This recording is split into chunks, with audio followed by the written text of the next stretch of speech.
Welcome back to Contend 101, where we are having tough conversations so that you don't have to when it comes to your relationships. Today, I am here with Jesse Lowery. Jesse. Hello. You're here. Wherever I go, there I am. There you are. And isn't that a wise saying? Already coming at us with the wisdom. Listen, hot.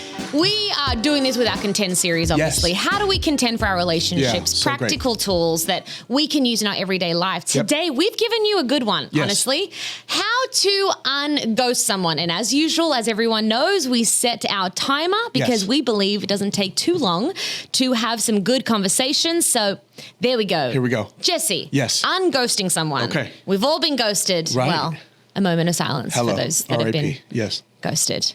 We've all actually been the ghosty as well, right? Right. Whether it's been overwhelmed or we've just been anxious about life or just didn't know what to say.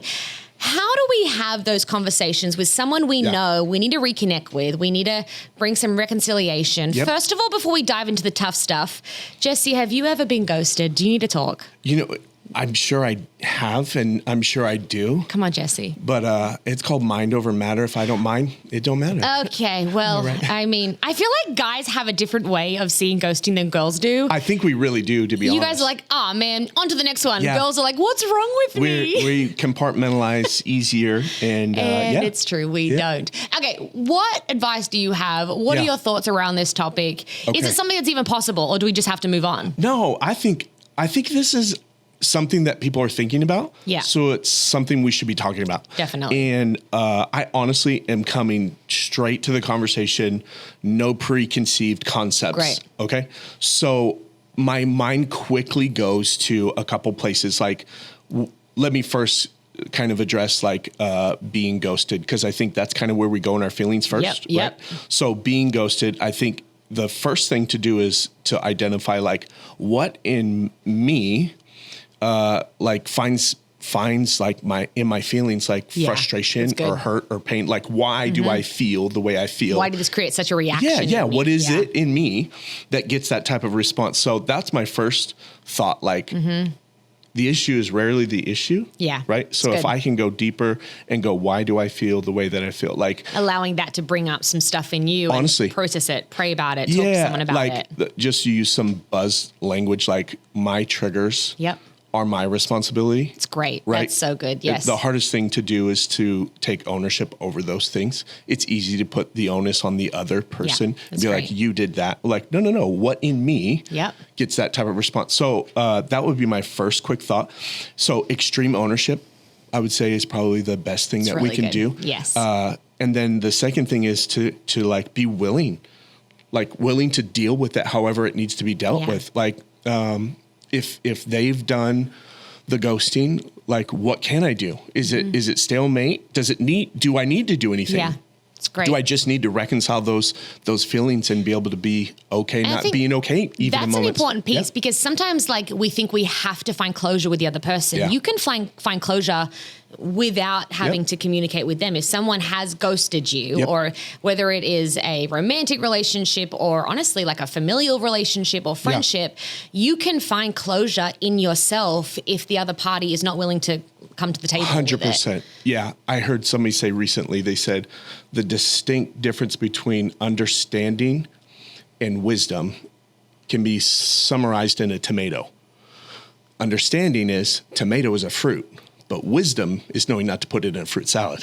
I love that. Isn't that brilliant? I love that. Okay, that's so brilliant. I need to identify it for what it is, but also have wisdom to not let it do what it can potentially do to me. That's very, very good. Okay, Jesse, what if you are the one who ghosted? Yeah. And I did the thing. Yeah. What do we do if we really are feeling that conviction or that feeling of just I need to make things right? I need to, even if it was something where you were leaving the relationship and you just didn't know how to do it. It's not saying I want to get back into the relationship or friendship or whatever it is, but how do we make things right? Yeah. It's honestly in my mind as I quickly process, I think it's almost the same thing. Right. Why am I feeling like I have to do that? It's great. What is the extreme level of ownership that I need to take in it, right? Why did I feel like I needed to set such a clear boundary, right? Because what are the feelings aren't bad.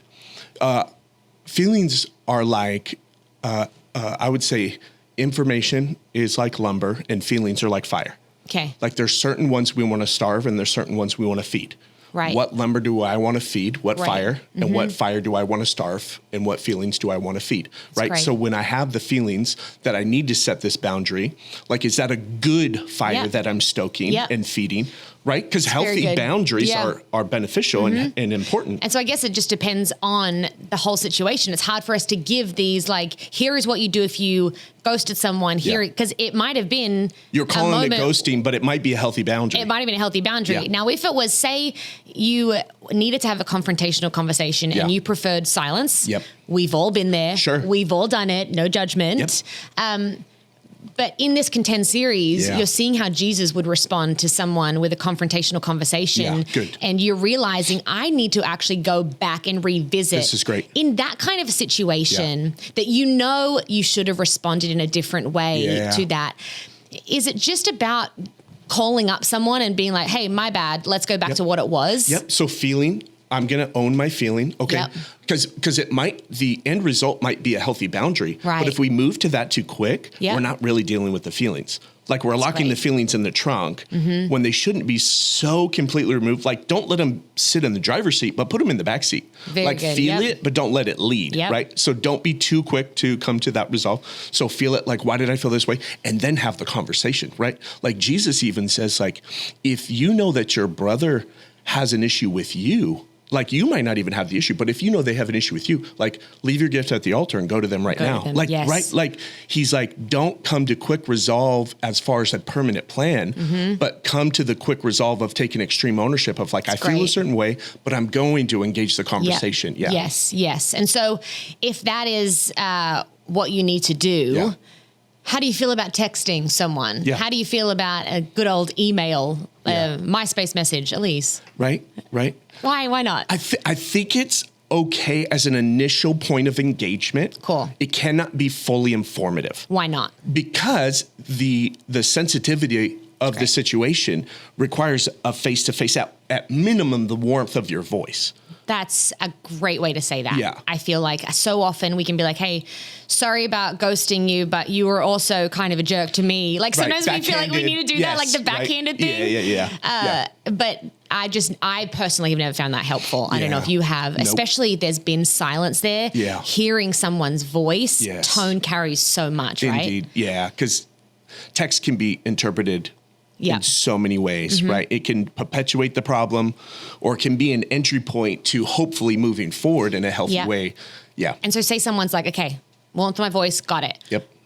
Are there any tips that you'd say how to start that conversation? How to practically, how do you launch into that? Because that feels almost like an Everest that you don't know how to summit. No, this is really great. I have found in my own journey and then journeying with other people, like both extreme ownership, but also vulnerability. Like, hey, I know it's been quite a while. Acknowledging that. What I would love to do is get on a call or a FaceTime or meet face to face. I totally understand if this is too much. This might be obtrusive to you at this point. But what I'm doing here is I'm willing to be a little clunky with my words, a little candid, a little vulnerable, and just, whoa. Oh, there's our timer. Jesse, finish the thought. It just would be like being somewhat vulnerable, not susceptible.